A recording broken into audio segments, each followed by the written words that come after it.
week's Griscom stream. Hope that you are well wherever you are at. It's a cold-ass day here in Austin, Texas. Looking forward to this. We got all the chats up and rolling. So I'm watching Twitch, Rockfin, if anybody's watching out there. I don't think so, but... and of course, all of our good friends over at YouTube.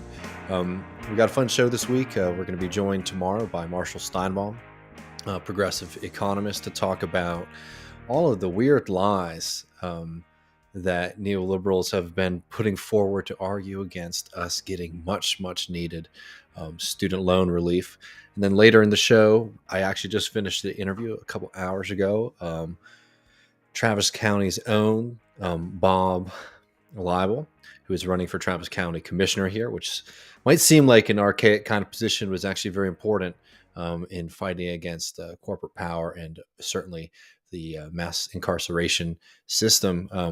We'll be releasing the interview that we did with him earlier this afternoon, tomorrow as well. But yeah, y'all, really stoked to be hanging out. We got all the people in the chat. We had a lot of fun last week with Ben Burgess celebrating Left Reckoning 50. So thanks for everybody who joined us for that, and also who ended up signing up for us at Patreon. It was a very fun show, and I'm really looking forward to being able to do much more of that in 2022. Well, let's see. I'll be taking questions from the chat, but I wanted to start. It's just a quick update, but it's something that's worth celebrating. Is this news about Julian Assange and the fight again against the the barbaric attempt by the United States government to silence and torture a journalist who exposed American war crimes. But let me share this with y'all right quick. Because this is some pretty exciting and positive news that we've gotten in the case. Let me pull it up. So this is from the New York Times. Julian Assange can appeal decision to extradite him to the United States. United Kingdom court rules. The WikiLeaks founder has argued that American prison conditions would be harmful to his mental health. He faces a lengthy sentence if convicted on espionage charges. Again, let's be absolutely clear here. Again, Julian Assange is being targeted. I don't give a shit about what kind of things you get all worked up about personally, about what people you do or do not like. I think a lot of that stuff is absolutely ridiculous at this point, that people still feel the need to be talked to in this way. Julian Assange is being targeted because he, along with other whistleblowers, exposed American war crimes in imperial adventures in the Middle East. That's it. And I'm not just saying like, oh, that's the secret kind of motivation behind this. That is what these charges are about, right? And it's amazing to me, and it's disheartening to me, frankly, that there still are so many on the progressive side who don't see this for what it is, as one of the most blatant and apparent attempts to not only punish people who expose American war crimes abroad, punish people who aren't even American citizens, who haven't even been operating within the United States, like Julian Assange, and trying to intimidate and frighten future journalists and future whistleblowers from exposing American war crimes in the future, right? No ifs, ands, buts about it. So that just needs to be said. And it was absolutely correct when the UK court acknowledged earlier in this case that extraditing Julian Assange to the United States would be a violation of his human rights. To say that we're going to put a journalist in a human cage because we don't like the results is absolutely torture and an invalidation of people's human rights. I mean, the American prison systems are frankly, are some of the most barbaric in the world, and nobody should be locked away in them, let alone somebody who's being put in there for exposing American crimes. But let me see. I just want to note a couple of things real quick from this piece, because it's always interesting how it gets written about in the mainstream press. And remember, New York Times, The Guardian, and all these other publications, they all were very happy to report on Assange's findings early on. Let me see if I can find it. Hmm.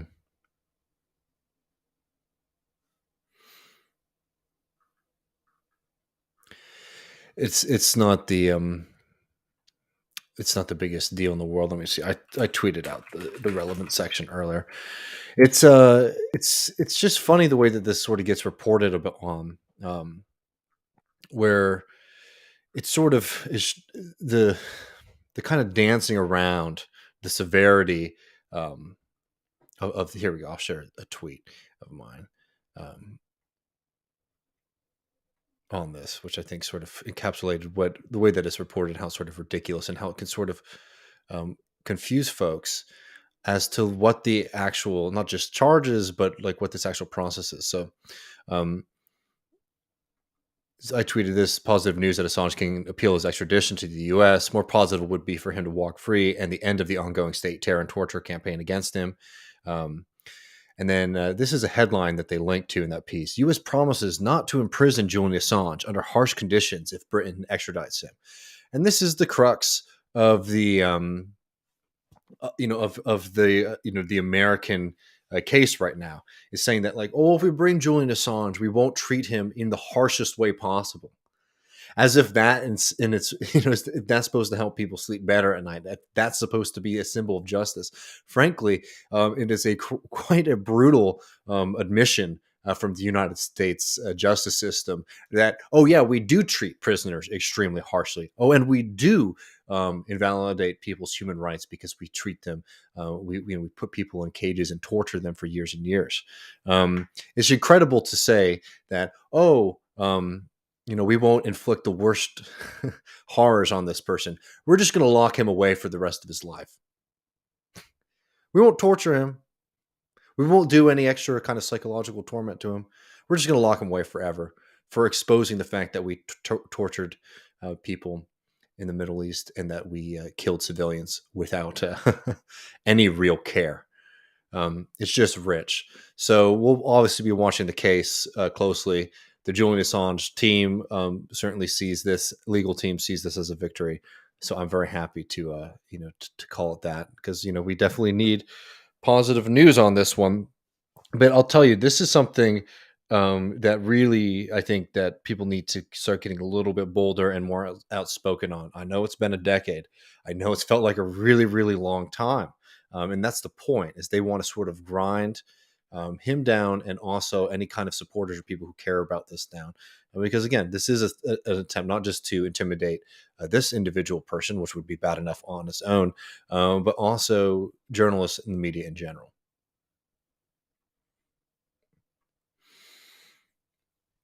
Bill notes, we're intimidating entire nations with this. Australia is not stepping up for their citizens, and the Brits should not be holding Assange at all once his supposed co-conspirator said it didn't happen. Well, of course, but I mean, the both of those governments are completely compromised and and participated in those same kind of crimes as the American government did. So it's not that surprising that those governments are standing up. Absolutely is. I think you're right to point out the hypocrisy there and the immorality there. But unfortunately, it's not too surprising. And I appreciate Christopher here with their super chat as well. Always appreciate seeing y'all hanging out. And of course, you can hit the like button whenever you want. I'm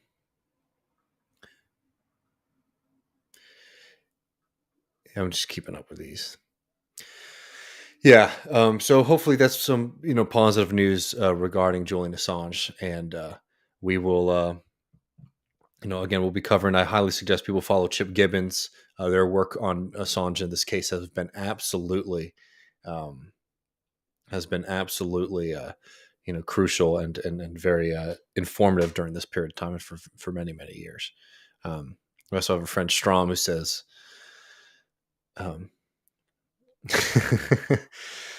my God, but he hurt Hillary." I know, and like I'll say again, I hate to. I'm pretty done with all of the kind of excuses and dancing around. Oh, you don't have to like him personally. Oh, you can been mad about the leaking of the emails that showed that Hillary Clinton, along with other members of the DNC, were conspiring to overturn the Democratic results of that primary. You can be upset. You can say that. Oh, oh, we shouldn't have done that. You shouldn't have done that. I could care less. I could not care less about that. And I also think at this point, like there shouldn't be any kind of qualifications needed for people to say that they don't think the American government should torch journalists. And saying that, oh well, he did some things that I don't like. I don't think makes you seem any better. Um,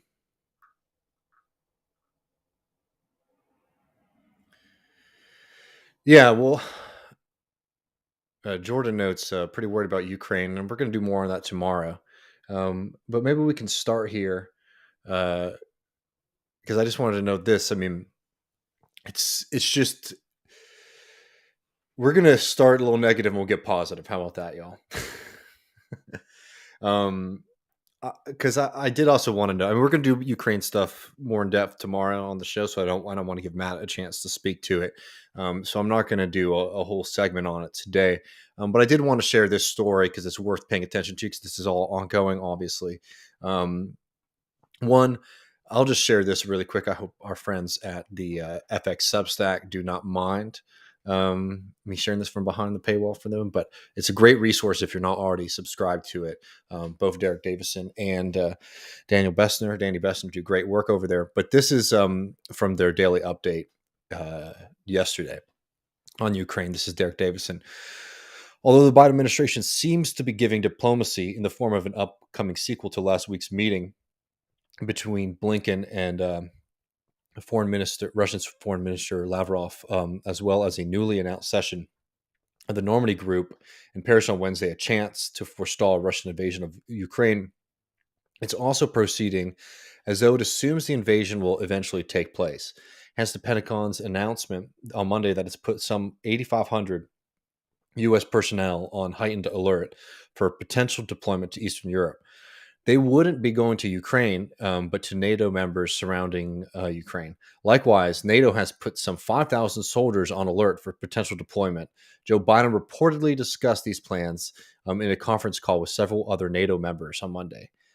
Sounds like a fun call. Um, it's an extremely worrying situation, and this has been going on for a very long time as the United States, along with its allies, have been creeping, slowly creeping the borders of NATO. But again, we'll get more to that tomorrow. I just want to share this story because it is worth getting into. This is from The Intercept today. And it's just amazing to me the speed at which Congress can move sometimes. When it comes to defending the child tax credit, um, it's a slow roll. When it comes to making sure that people don't get evicted from their homes, there's a lot of debate that needs to be that needs to happen. There's a lot of minds, people that need to be convinced. When it comes to giving people more aid right now, monetary aid, which we desperately need, crickets. But when it comes to giving weapons and promoting American war interests abroad, the speed is quite something. So this is from Sarah Sirota. Democrats are rushing through a massive Ukraine defense bill. The House of Representatives is looking to skip markup and hold a floor vote as soon as next week. The House of Representatives are planning to expedite a massive bill that would dramatically increase United States security assistance to Ukraine and lay the groundwork for substantial new sanctions on Russia, hastening a war-friendly posture without opportunity for dissent as concerns over military invasion abound. Pelosi told members on a caucus call Tuesday that she's looking to skip marking up the bill and move it straight to the House floor, setting up the possibility of a vote as soon as early next week, two congressional sources told The Intercept. The sources spoke on the condition of anonymity because they're not authorized to talk to the press. Pelosi's office did not immediately reply to a request for comment. They go through how things have been escalating. I want to get to the sanctions. The legislation would also give Ukraine priority for excess defense equipment transfers and funds to counter Russian disinformation through programs like Radio Free Europe and Radio Liberty.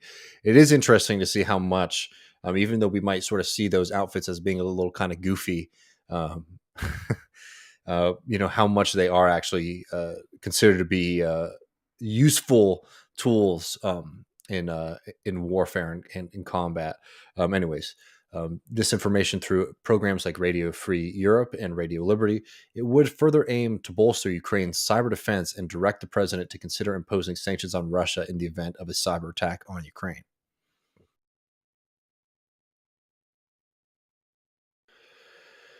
So there you have it.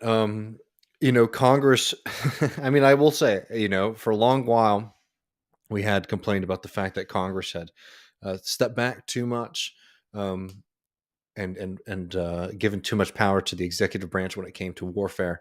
So, yeah, very encouraging to see the People's House making sure that the United States can put as much pressure and trying to inflame this already quite warring situation. And it is worth noting. Again, we're going to do a full thing on this tomorrow, but it is worth noting.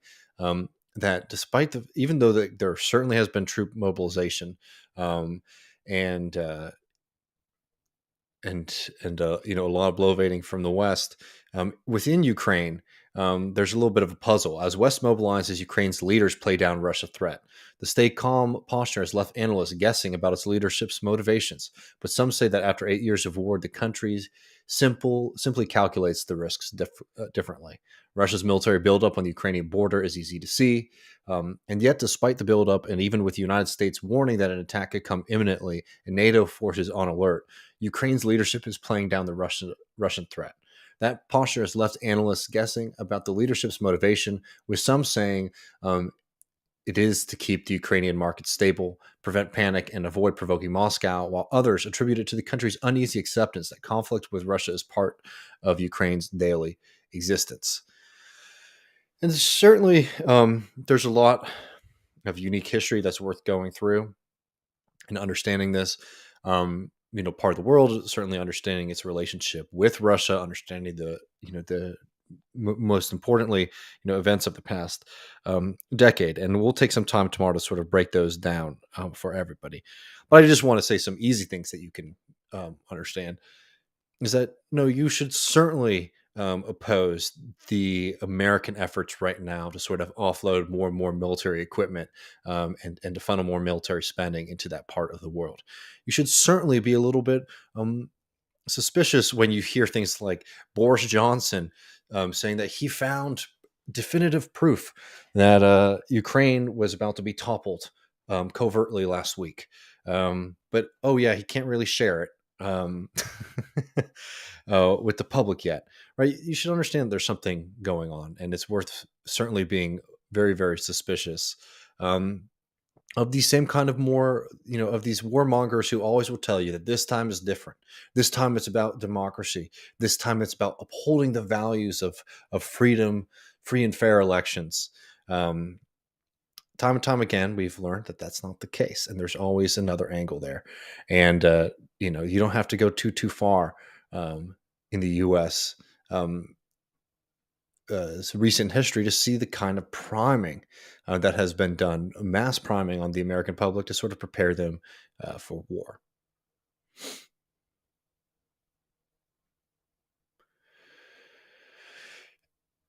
And hopefully we we certainly hope that I'll tell you, I mean, I think Biden is certainly no progressive, and I think sometimes he stumbles into these things.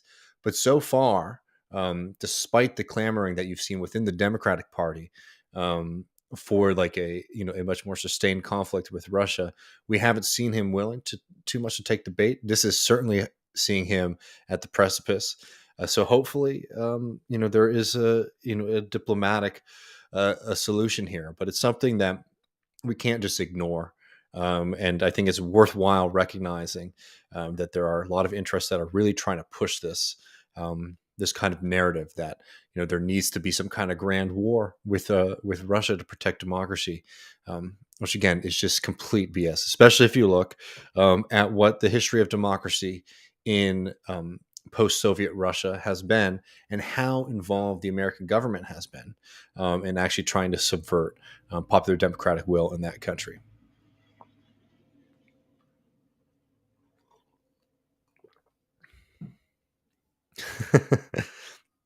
This is for our friends on the Sad Island. Um, Boris hasn't had time to share the Ukraine evidence. He's too busy cleaning up after his latest party at number 10. If you are familiar, he's been a little bit of hot water for hosting. I would use the word lavish generally, but I can't associate the word lavish party with Boris Johnson.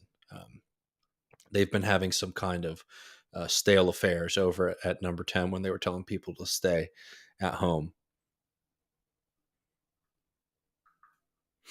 But yeah, we'll do a lot more on Ukraine tomorrow on the show too. Well, let's see.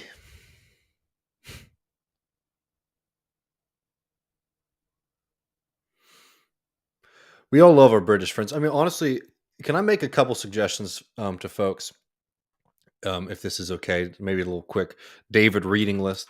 I've been, I'll tell you, I really enjoyed having Ben on the show last week. It was really fun talking Christopher Hitchens, as we have that has been a big cornerstone of our friendship, sort of going back and forth on him. But one thing we did put out was a video on Hitchens's like position on Brexit, and it has sort of sent me back down a rabbit hole of remembering like what it has been like, particularly the work that we did on TMBS regarding Brexit over these past 4 years, and sort of going back and seeing how people's, particularly like me, Matt, and Michael's positions, like revolving and changing what we were saying at different times. Um, and I don't know if it's, I don't know what I'll say, how I feel on the other side of it, other than maybe I'm very frustrated how so much oxygen sort of left the room whenever that subject was brought up. And I do think how badly a lot of people on the left sort of failed that moment. I highly suggest reading this. This is what I was reading last night. Daniel Finn, we've actually had him on this show. He broke down you remember when they were coming after Corbyn for the anti-Semitism nonsense, the completely made up charges and allegations, just horrendous character assassination against him. We had Daniel Finn on the show to sort of break down what happened there. Daniel Finn has a great piece in Catalyst called How Brexit Broke the British Left. And the piece is a kind of modern political history of what happened within the Brexit crisis, what happened both on the kind of national political scale, right? What was happening on national elections, what was happening in debates in Parliament, but also most importantly, because this was the thing that I think that was the most undercovered aspect of the past 4 years, as what was happening within the Labour Party. And the right wing of Labour was constantly moving their position on Brexit, actually putting Corbyn in a very, very difficult position. And I think this was one of those moments where it's unfortunate because you're having to build a lot very quickly. But the lack of kind of unity amongst even the kind of more progressive / social side of the Labour Party really did allow, those who are completely committed to capital, to Blairism, to right wing Labour, to undermine a very, very promising political project there. And the people of the UK are certainly paying the price for it. But anyways, it's a really great piece that sort of breaks down how, especially later, the people's vote and all of that, the people's vote, and the people who are really pushing against, to basically not respect the original vote in the first place. We're doing it completely cynically in the hope that it would end up tanking Corbyn and Labour, and unfortunately, they were successful. But I think it's really worthwhile, actually, not just for our friends in the UK, but also for Americans to go back and look at that history, because it's an unfortunate lesson to learn, but it's quite a critical one, because our opponents, as we'll see tomorrow, we're going to talk about how, with Marshall, how these kind of like pseudo progressive or pseudo pseudo class based arguments against the student loan debt, sorry, student loan cancellation, are sort of being utilized by the kind of right-wing, centrist, more capital-friendly folks out there. And I think it's worthwhile to start to be able to wrestle with those contradictions a little bit instead of falling into the same old talking points. I guess what's frustrating for me is I see people sort of falling back and not remembering the history of the past 4 years, because what happened with Brexit and the Labour Party, particularly like so many people who essentially they took a non-materialist view of what the European Union was, and then they took this kind of bizarre anti-democratic position towards the vote about leaving the European Union, so much so that it ended up evacuating Labour's ability to try to separate from the European Union in a less disastrous way than what ended up happening with Boris. And I don't know. I think there's a lot of political lessons to be learned from Brexit. And I think that if you go back and you read this piece by Daniel Finn, it's a pretty good starting point.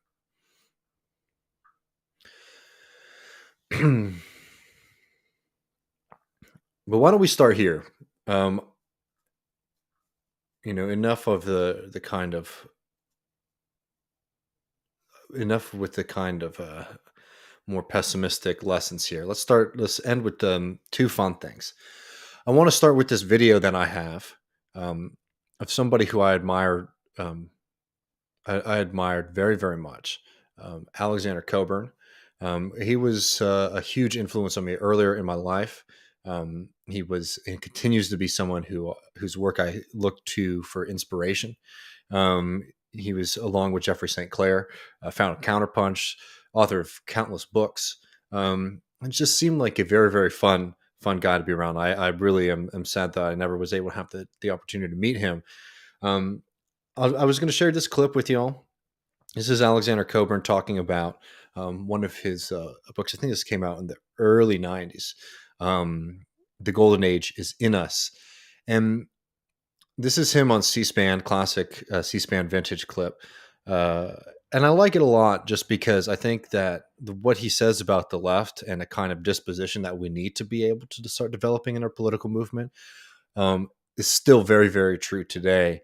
And I remember, Michael obviously was familiar with him, but I really got Michael to go back and start reading some of these old Cockburn essays, because they're really filled with, stinging criticism of those in power and those who need it, but a kind of joyful and positive outlook on politics and life and community that I actually think is something that's very important for us to be able to develop on the left, because too often we fall into something that I've called on the show left pessimism, which unfortunately is not a very attractive way to build a political movement. It can sort of get you trapped.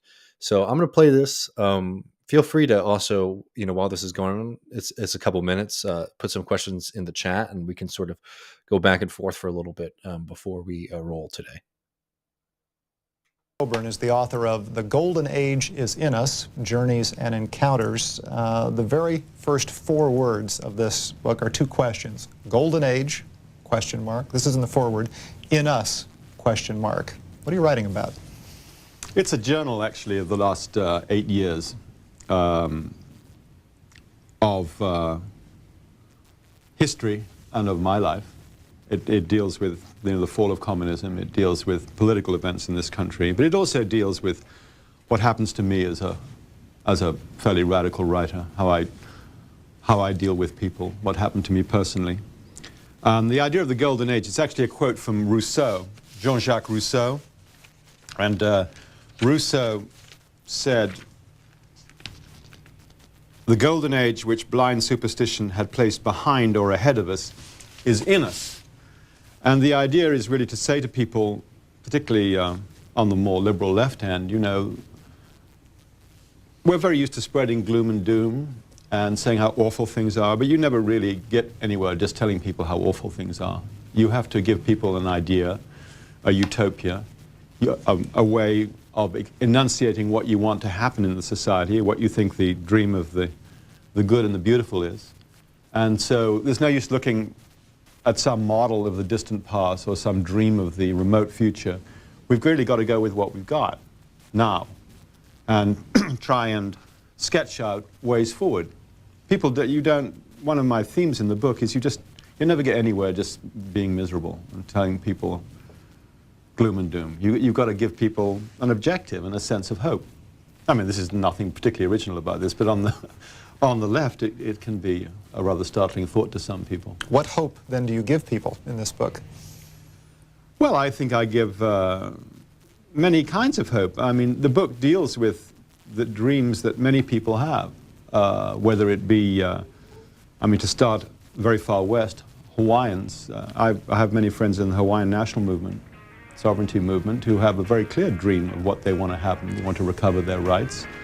Or I talk about my friends in the labor movement, you know, which is ignored very largely in the media. You wouldn't think, when you look at the media, you wouldn't know.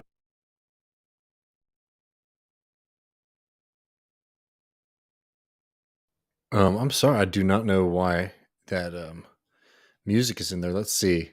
It might just be there for the next couple of seconds. I might have made an editing error. I'm sorry about that. Know that really 13 million people organize labor. You never see much of organized labor on TV apart from photographs of Lane Kirkpatrick about once a year. What their fights are all about. I talk about things like work. Like everybody on the left, people are always talking about full employment. No one really believes there's going to be full employment, and in fact, this society doesn't need full employment. If too few people work too hard, and too many people don't have enough work. If you spread it out, you could say, I noticed that in Europe now, one country has just called for a 35-hour week. But why don't be radical about it and say, how much work does the society really need? If everybody worked a bit, you could maybe have a 25-hour week. If you, of course, redistributed the money, so you didn't have all the money going to the top of the tree. But then I talk on personal levels, too, about what golden age is and what relationships are about. What is a golden age? What are you writing about? Well, originally the golden age, it's actually interesting. The golden age, as conceived by the ancient poets, it was the age of Saturn, and it was a time when, you know, normal rules of dominance were reversed. There was a special day. Actually, it was called a Saturnalia. Now, these days, a Saturnalia means a lewd debauch. That's what the word has come to mean.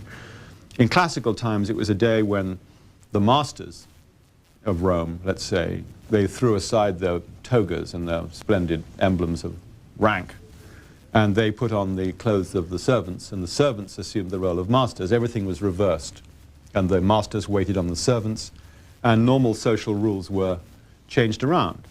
And this was usually a late spring festival. In fact, the New Orleans, you know, what's the big festival in New Orleans? Mardi Gras. Mardi Gras is a very late sort of version of that. These sort of festivals that come along, where there is the Lord of the Feast, the Lord of Misrule, Comus and Rex.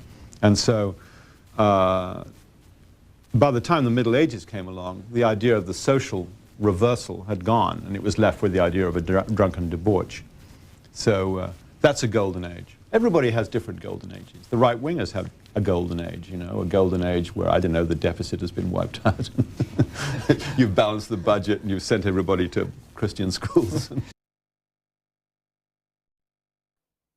Yeah, I mean, again, Cockburn was an actual delight and seemed to have been, from all accounts that I've seen, you know, a pretty incredible human being. I always love, not to get too hokey, but you know, there's a video of Jeffrey St. Clair, who is, you know, who runs Counterpunch now and was the co-founder along with Alexander, and just hearing him talk about their friendship. You know, Alexander was somebody who was just as passionate about politics as he was about the right way to roast a chicken, you know, and it would start every day with a phone call to one another. I think that's a really beautiful thing. And I think beyond just like Cockburn having really great politics, and you should engage with his other work. I think that the disposition that he has is pretty is very correct. Both in the sense, like a lot of people when they hear that it's all about recruitment, right?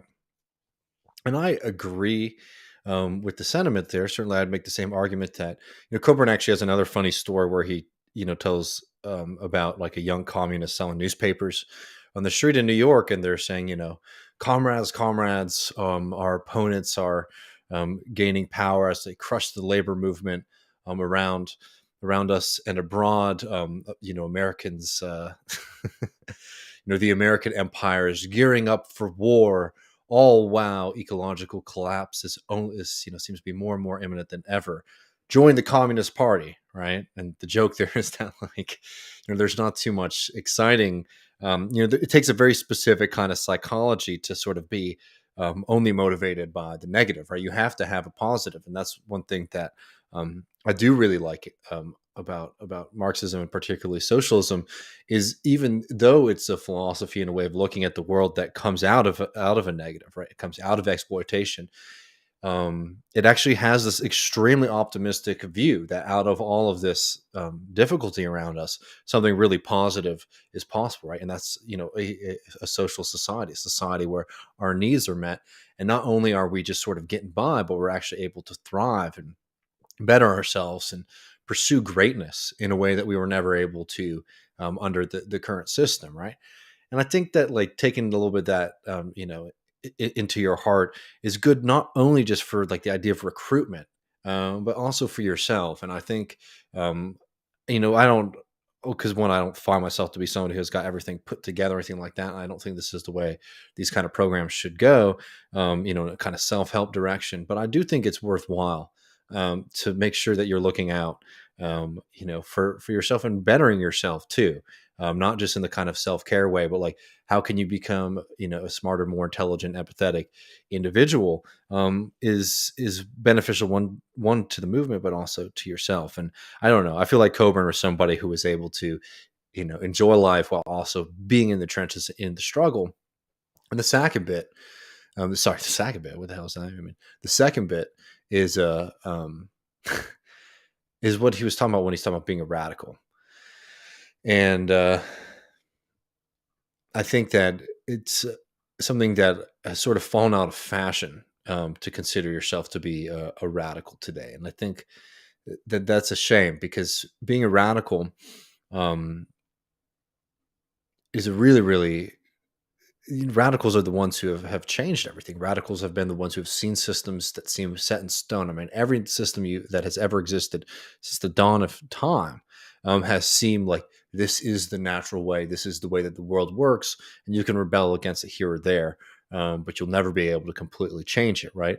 And it's always been the radicals who, are, with their willingness to challenge everything, to question everything, those have been the ones that have been successful in changing it. The difference between, though, this some kind of like romantic, I don't know, like cartoonish version of radicalism, though, that I think that materialists, historical materialists, Marxists need to fall into, is finding a way to be willing to challenge everything, to be able to be willing to question, not just question the system, but to advocate for something different. Finding a way to being rooted, because within the radical tradition, there's that first set where you say, okay, well, the system's not working. But the second bit is figuring out how you can create something new, not just in like a kind of thought experiment way, but out of the things that are actually existing with us, and like, the actual material conditions around us. And that's the kind of radicalism that takes a little bit more than just disposition, right? That's the kind of radicalism that takes a little bit of kind of study and engagement with the world around you. But that's the kind of radicalism that really is effective at changing things.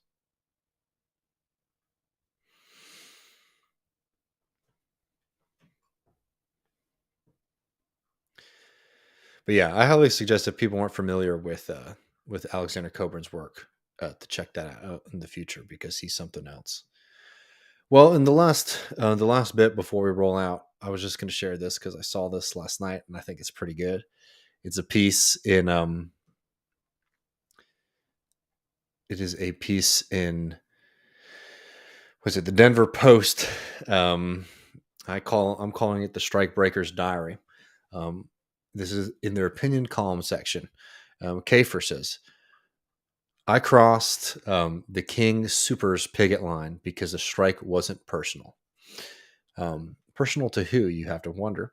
Well, let's read a little bit of this, because You can probably already see where this is going, is that some person decided that they did not want to be inconvenienced by people advocating for fair wages for themselves. And they are trying to, I'll tell you, if this is something that you do, right, you cross picket lines, this is something you really should keep to yourself. I find it to just be an incredible move to not only just be complete scum and cross a picket line, but also to boldly write about it, and specifically in the way that she does, where she claims that it's not personal at all. Let's read some of this. It's pretty good. I thought nothing of crossing the picket line at King Soopers last week before an agreement was reached and the picket stopped. I needed groceries and other. Oh man, tough. I needed groceries, and other employer negotiations are not my business. What a job pays is a matter of market forces, not a contest between good guys and bad guys. I'm not going to serve as a prop in that play. Um, truly amazing here. The first bit is this last bit is funny though. What a job pays is a matter of market forces, not a contest between good guys and bad guys. Who determines those market forces? Who is interpreting them? I'll tell you right now that if you gave all of the workers at that establishment, if you're just saying here that like the pay and the conditions that people are working under are just the indifferent machinations of this perfect rational system of inputs and outputs, and we just need to react to them a certain way. Ask, see what happens if those workers said to the bosses and the owners there, said, "Hey, let's look at the books, and we can start figuring out how much we can pay people. We can figure out what prices we need to be setting for our products. We can figure out people's schedules, and we can also figure out if we can afford certain kind of if we can afford to pursue certain kind of practices, or to purchase certain tools, etc. To improve our on the floor conditions, right? If it is such an input and output discussion, why is one group of people, the bosses and the owners, the only people who are ever able to look at those inputs and outputs, right? Just a complete joke of an argument. As I write, the United Food and Commercial Workers Union has come to a loose agreement with Kroger to end the strike. The union was demanding higher wages and the restoration of hazard pay the company previously offered during the first part of the pandemic. The latter seems baseless, given the availability of free vaccines. Oh, wow. Yeah, that certainly helped prevent this wave, right? And the lower severity of the Omicron strain. Moreover, according to the health officials, the current infection wave possibly peaked last week in Colorado. Huh. So you mean all those people were forced to go in and put themselves at hazard, to put themselves at risk over these past couple of weeks, and they might be asking for that money to be paid to them now? I don't understand. Just saying that, like, oh yeah, these people have been working in dangerous conditions. So why are they asking? Why are they asking to be compensated for that? Pretty amazing argument there, especially knowing that again, the conditions they were just working under were worse than when they first got that original hazard pay. As for whether the pay rate sought by the union or by the company best reflect the market value, I can't say. I can, however, predict what will happen if labor costs go up. Grocery prices will rise to cover the additional cost. And since grocery prices have already risen due to inflation, people are likely to change how they shop. Overall demand for groceries is somewhat inelastic since people have to eat, but shoppers can cut back, buy more generic goods, drop non-essential items from the grocery list, or try to find a marginally better bargain at another store's chain. The stores depend on volume to generate profits. Prices can only go up so much before reduced sales impact a company's viability. Wow. So, again, we could go back. Who is making the decision? Again, I just, the way that these kind of like libertarian assholes write these pieces, it's always like, oh, everyone's hands are tied, right? These decisions are already made in advance. No, these are choices that are made by the bosses and the management. Because guess what? I can tell you Another place, if you were looking for another place to be able to find money to be able to pay people higher wages without necessarily having to raise prices, I'll tell you a place that you can look at, and those are the profits that are going to those at the top. That is just the incredible amount of pilfering that happens at organizations like that, right? Again, why is it always one side of the equation? The workers, who are the ones who are supposed to buck up and accept worse conditions and lower wages and less money in their pocket at the end of the day. Why is it never those at the top, right? If this is just math, right? It's just math, right? There's nothing personal here. Why is it that there's only one side of the equation that we can ever look at, and the other side is always ignored? Alternatively, make this larger for you. Alternatively, companies can reduce rising labor costs through automation and limiting labor-intensive specialty services at the pharmacy, butcher, deli, and bakery counters. I can't do the automation thing with her right now. I'll tell you, the automation stuff is a lot of a lot of it is the the way that automation is sort of presented as if it's a solution, and that like it's just sort of sitting there just waiting for the bosses to pick it up as it is somehow more efficient or something like that, just has not been borne out. As much as a lot of people who are kind of techno determinists try to make the argument, these technologies still do not tend to be as efficient as actual people on the job working. And even if it were the case, again, that these new technologies and automation could replace all of the workers at Kroger, and they just happen to be holding on to their job out of the kindness of their employer. Bullshit, by the way. If that is the case, there's another version of the equation where things could go much differently. If people don't have to be at the job that much, if you don't need as many people to be at the job, then you can share those profits amongst the people who have been working those jobs, to make sure that so those people now have a higher wage, higher standard of living, and more time to themselves where they don't have to be on the shop floor. Again, this is a very stupid essay, but it's worth dispelling a lot of these kind of arguments, because this kind of like, oh, I'm just looking at the numbers and I just understand the science of the economy, and it's nothing personal. But labor disputes, labor disputes just mean that workers don't understand the economics. They can't do the math necessary. It's just such a bullshit and tired argument at this point, that it's exhausting. Let alone, I mean, look, obviously people are getting mad about this because it's just morally horrendous to be somebody who crosses a picket line again in any times, but let alone in a pandemic. I remember when these people were the frontline workers and we're supposed, clapping for them as a society supposed to be supporting them. It's very quickly how quickly people like Kafer here turn their backs on them. But again, what really gets me mad, so again, like the moral shit is like, absolutely, I get that. But this is what this kind of person is in the first place. Just a nasty person who's willing to, who's just willing to walk over other people who are trying to make sure that they can afford food for their own families. I don't know, like I can't spend too much time worrying about that person's morality, because it very clearly is not, this person does not have very strong morals.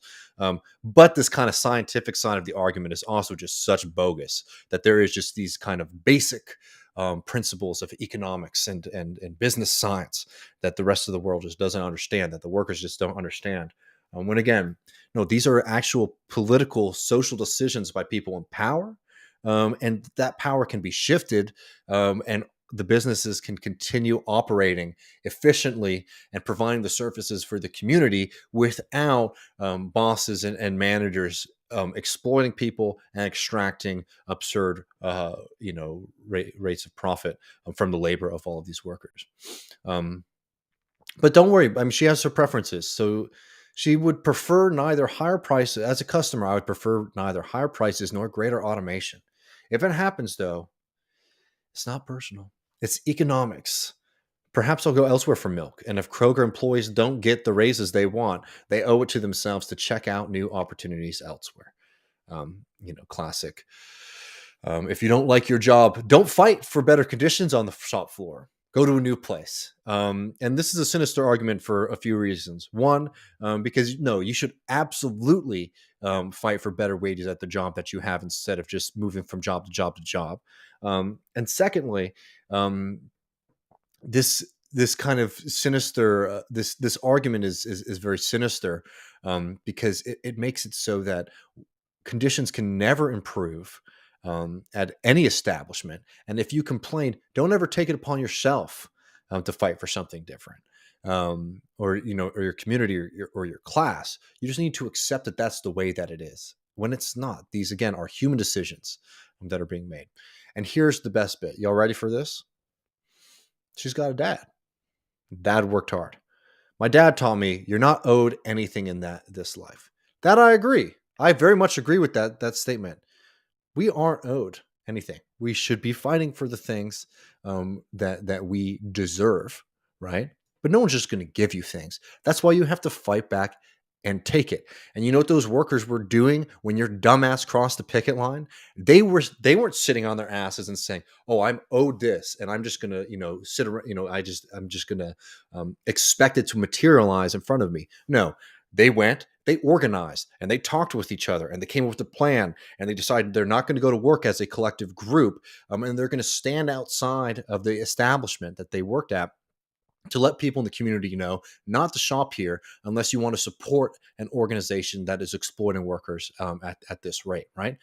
None of these people think that they just are owed anything to sit on their asses. These are people actively changing their conditions. These are people doing something about it. I hate that argument so much that striking workers or people who are organizing at their workplaces are somehow lazy. Have you ever done anything like that in your life? This is much more involved than much of the kind of like organizing, that people experience when they're at college, right? And they have to make sure that people show up for their event at the right time and that there's enough lemonade. No, union organizing, that is some serious work. And it takes years and years and years to build up the capacity and the confidence and the infrastructure to be able to go on strike like these people. So this kind of argument we're going to go through, oh, her dad worked really hard and he didn't think that anybody was going to give him anything, right? This argument is just completely redundant and not effective when you're talking about people who are actively fighting to change their conditions. My dad, here we go back to the piece.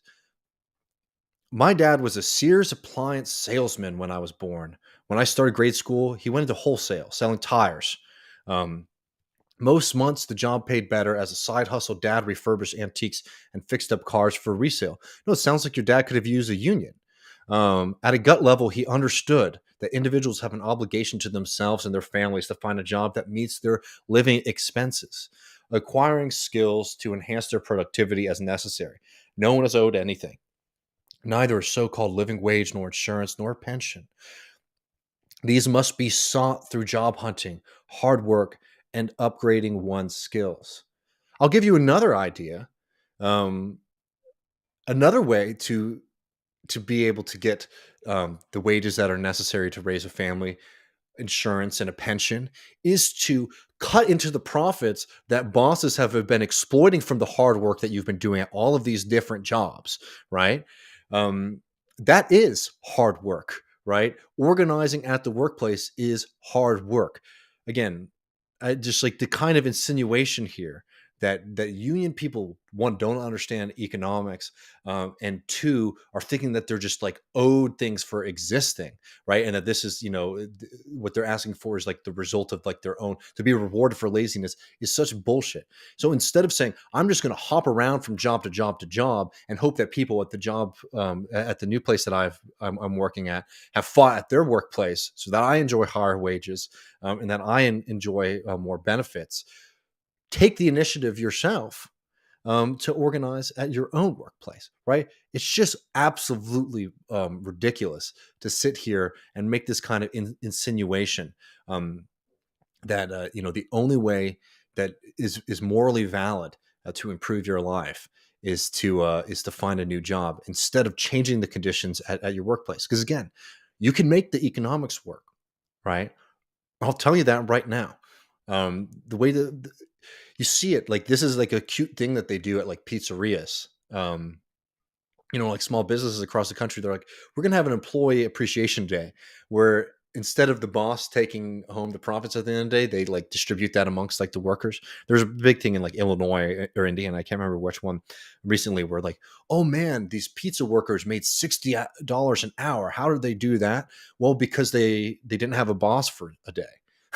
And I'll tell you, it's a pretty bad idea to do that as a boss, because you start to help people realize just how much money you siphon off of their labor at the end of the day.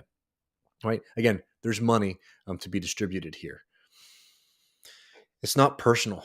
The question is never your worth. All human beings are of inestimable worth. Well, apparently not, since you don't think that people should get a living wage for their time. But what a particular sales job or any job is worth to the business. Let me read this again. The question is never what a salesman is worth, but what a particular sales job or any job is worth to the business that pays for it. Again, that is an arbitrary metric, because what a boss might want to be taking, the boss wants to pay you as little as possible. Right. The reason that we have things like minimum wages in this, a minimum wage system in this country, is because if bosses could get away with it, they would be paying next to nothing for people's labor. There is money to be had. There is profit that can be cut into. And again, if this is just some cold, hard, calculations at the end of the day, show your workers your books. Let them get in there and see if they can find anything to cut before you start cutting their wages, or before you start saying that they can't have, a livable wage at their workplace. Just ludicrous. Oh, don't worry though. She worked a little bit in high school and college. Always the worst, by the way. When people try to act like their side jobs when they were getting educated are the same thing as like being a wage worker, in a sense, where like you didn't feel like you didn't have this horizon, like, oh, I'm going to get my degree and then I'm going to go and make this much money, right?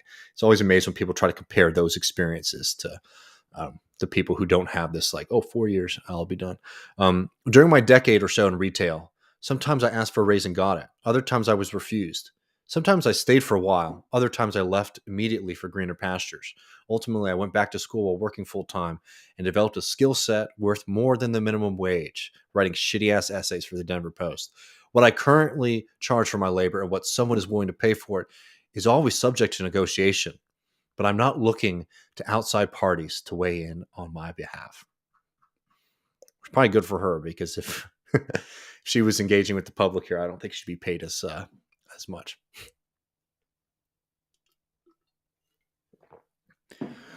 All right.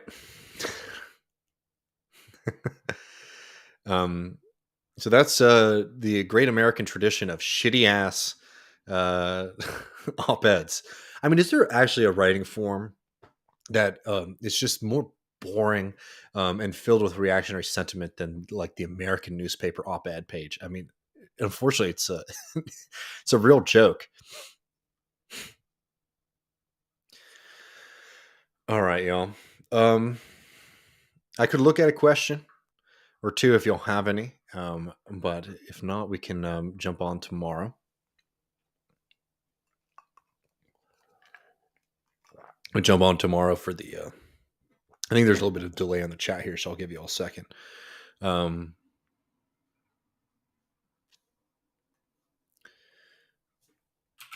Tomorrow we're going to be talking about another thing that gets people. I bet. No, her name's not Karen. It's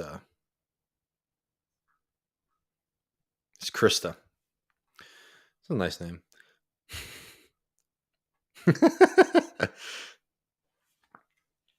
I don't even know what this is in response to. Oh shit! No, I didn't. That's not. I clicked the wrong one.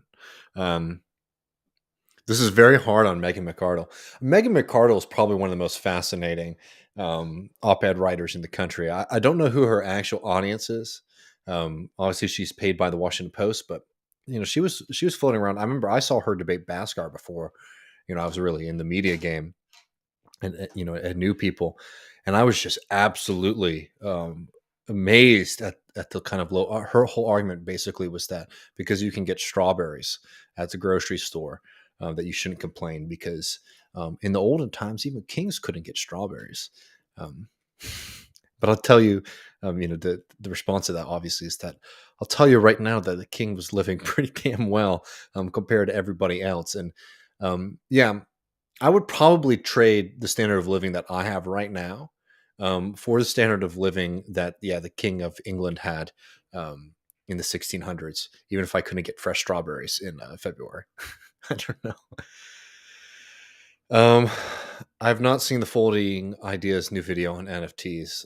I can do a little bit of that stuff, but I'll tell you, I have like I only have so much resistance for the NFT and Web3 shit. It's hard for me to keep up with it. Um,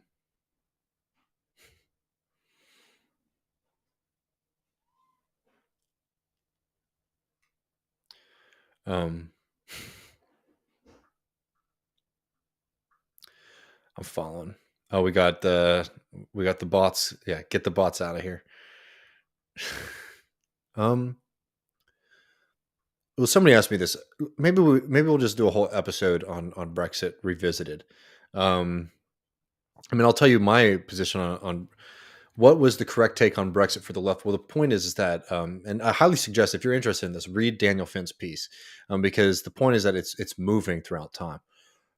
The initial video that we did on Hitchens was him talking about in the 2000s. And I'm sorry, you should be standing with the broader left at that period against the European Union. I mean, the European Union as an institution was always about restricting, not expanding democracy, restricting democracy, and upholding a kind of neoliberal economic standard, right? So you need to find ways to challenge that and to change it, right? I don't think that just unplugging from the system was the solution, right? So, like, the question, to answer your question, in general, like, as a leftist position, as a socialist position, I think you want to see the end of the EU and replaced with something like a United States of Europe, right? Which was like the dream of a lot of socialists for a very, very long time, going all the way back to the beginning of the 20th century. The way to get there does depend on the conditions and what happens after the popular vote in the United Kingdom on the question of Brexit. There was at first a refusal from the kind of cosmopolitan base, the kind of wealthier base, unfortunately, of a lot of the Labour Party to sort of reckon with why people were against the European Union, why so many of these working class former Labour voters were starting to leave the party. And it created a fissure that allowed the right wing of the Labour Party to take advantage of, a potential movement that maybe could have fixed those divisions. But maybe we can do more on it just to break things down more explicitly. Because obviously that would be like there's a lot to say about it.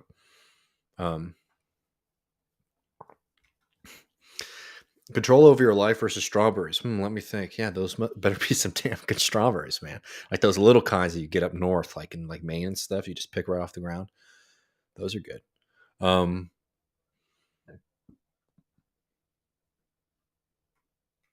no, I'll tell you this right now. Troll Whisper says, that's why this system is broken. If it's more valuable and negotiable to write essays than to make pizza, the people who don't need keep trying to convince us we do, and they deserve the profit of our labor. Yeah. No, I mean, that's a good point. Well, I'll tell you, there's a lot of essayists who are much better than this person who I don't think get paid as much either. Let me see. I think this is Megan McCardle's basic person. Kevin says, affluent centrists that want to hear palatable opinions from a reasonable Republican. I mean, is she even really a Republican? I mean, she was always a kind of like lunatic free marketeer every time I've read her work or engaged with her, especially before she was at Washington Post. Where was she at? She was at Reason Magazine before that, and it was even worse.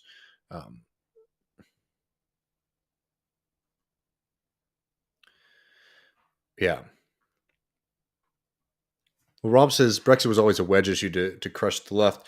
Hardcore Remain people are insufferable pro-establishment types usually. I mean, you listen to what a lot of people are talking about. They're talking about, customs. and being able to freedom of movement, right? Which again is a good thing. I mean, I think that we should have you know less hard borders, for sure. But if you don't realize that the reason that people were against the European Union was not because they wanted to have to wait in a longer line when they were going on vacation to Italy, but rather because the European Union, um, and the and the market system that was associated with it, was anti-nationalization, was anti-union, and sort of brought the working conditions for working people across Europe as a whole down. If you don't want to engage with what the European Union actually meant for like working people, particular people in industry, yeah, I think that you've been putting your head in the sand.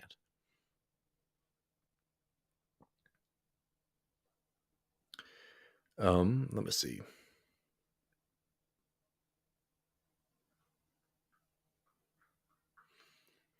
And I mean, talking about the UK, the result of Brexit, Lou is saying is that we're now run by neo-fascists. This was something that was accepted by the right wing and the center of the Labour Party. I mean, they were willing to do anything to get Jeremy Corbyn out. So much. I mean, to the extent that they were actively sabotaging um, Corbyn's second uh, um, Corbyn's second election, right? I mean, it's shocking to see what was revealed, what was going on within the Labor Party. I mean, they were actively running against their leader, trying to make sure that he was not able to get a favorable result in the election. I mean, that's despicable stuff, and there has not been enough of a reckoning. In fact, all of the attention and attack has continued to be against Corbyn. Um, I mean, has he even been restored the whip, friends in the UK? I'm not sure about that.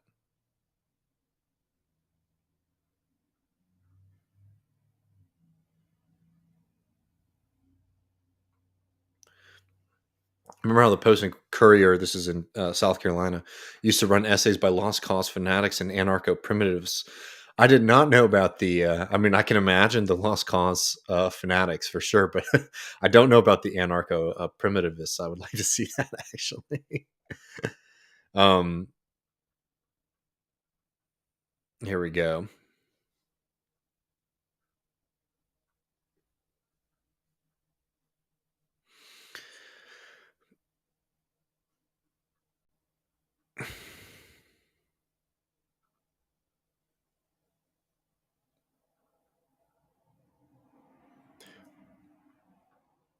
I'm just following these down.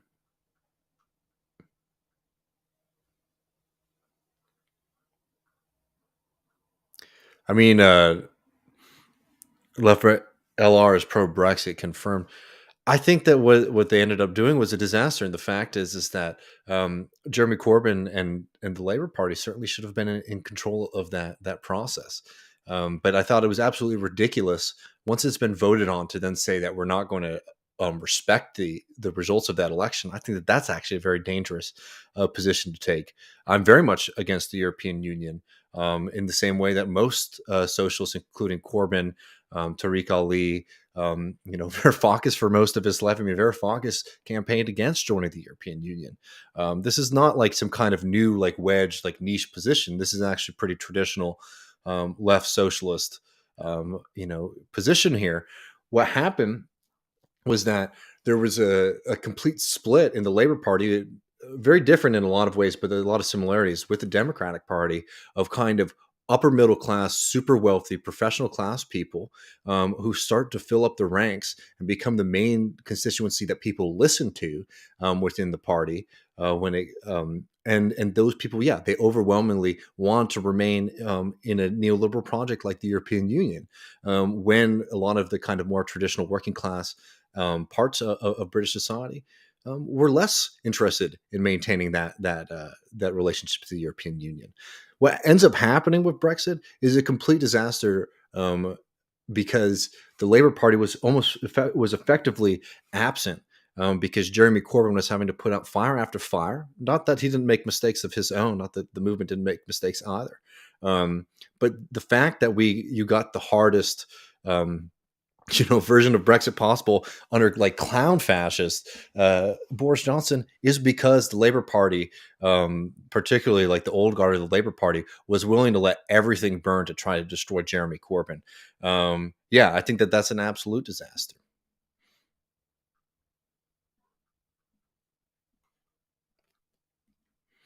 Yeah, and I think that that's like fair. A successful Brexit would have taken lots of planning and agreements, and they just cut the cord. I think that that's very true. And this is what happens when you completely implode the opposition party to make sure that there's not a nice kind of social democrat / democratic socialist in potentially in power, right?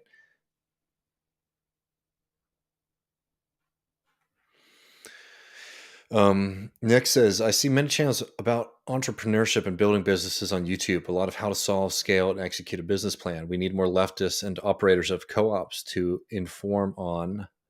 I don't know if there's a second part to this.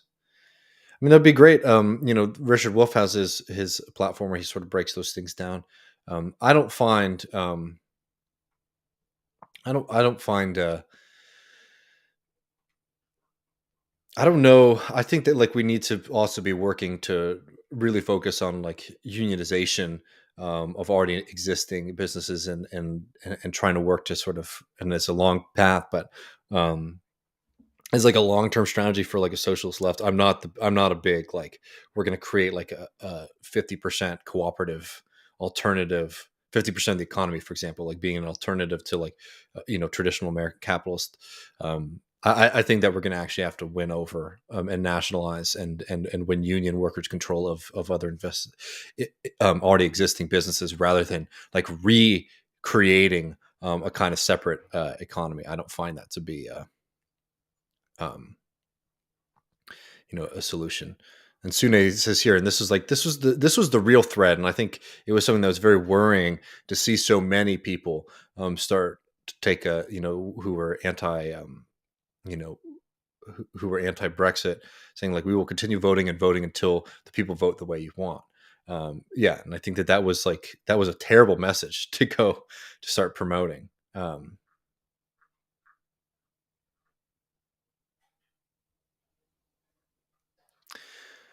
Yeah, let me see.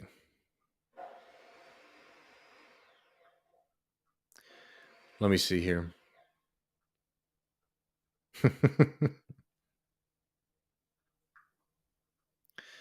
Yeah, I mean, I feel for our friends over there. I mean, it's not any better here.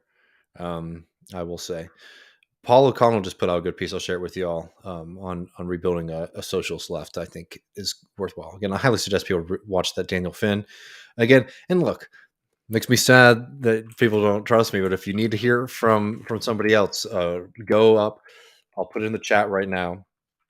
You can listen to, we did this on TMBS with Michael Brooks, Paul O'Connell, April 2020, talking about why the left didn't learn the right lessons from Brexit. I'll put this in the chat for people to watch too, who are taking this position. I mean, people were very wrong on this.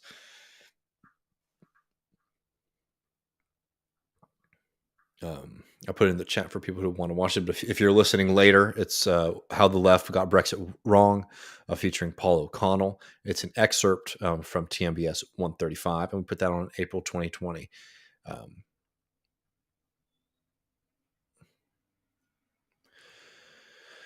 Have you read Sam Ginnon's critique of worker co-ops? It's very sobering. I'd be very happy to. I have not.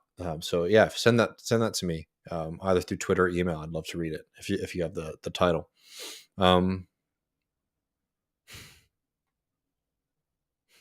love peanut oil. I know this is not directed at me.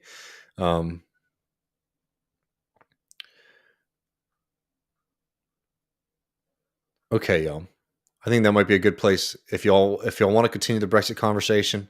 You can go over there and watch How the Left Got Brexit Wrong, featuring Paul O'Connell. It's a really long, not really long, it's 15 minutes. It's a great video with Michael Brooks and Paul O'Connell. Paul O'Connell is an incredible resource and somebody whose work you should definitely be following on this, who's been right about these things for a very long time. um, and does the work, and is very engaged in working class communities and doing political education. So I highly suggest engaging with his work. Tomorrow, Marshall Steinbaum is going to be talking about debunking the kind of neoliberal centrist arguments against student loan debt cancellation. We'll also be releasing an interview I did earlier today with Bob Leibel, who's doing incredible work here in Travis County. Is running for Travis County Commissioner, District 2, I believe, to try to make that office much, much more accessible to the people. Again, the Travis County Commission Court were the ones who gave Tesla that insane sweetheart deal, something near 14, and this is not the only entity that negotiated with Tesla, but something near $14 million in tax incentives for one of the wealthiest people in the world, and one of the more well-off companies out there, to create jobs that were averaging somewhere around $35,000 a year. So these are important institutions actually for the left to try to find ways to get into so that we can better utilize them to serve the people and not just corporate interests. But we'll have all that tomorrow. Plus, everyone's favorite boy, Matt Leck, will be joining me, as always, tomorrow at 7 Central on Left Reckoning. Everybody, I hope that you have a good rest of your Tuesday afternoon. And I will see y'all tomorrow.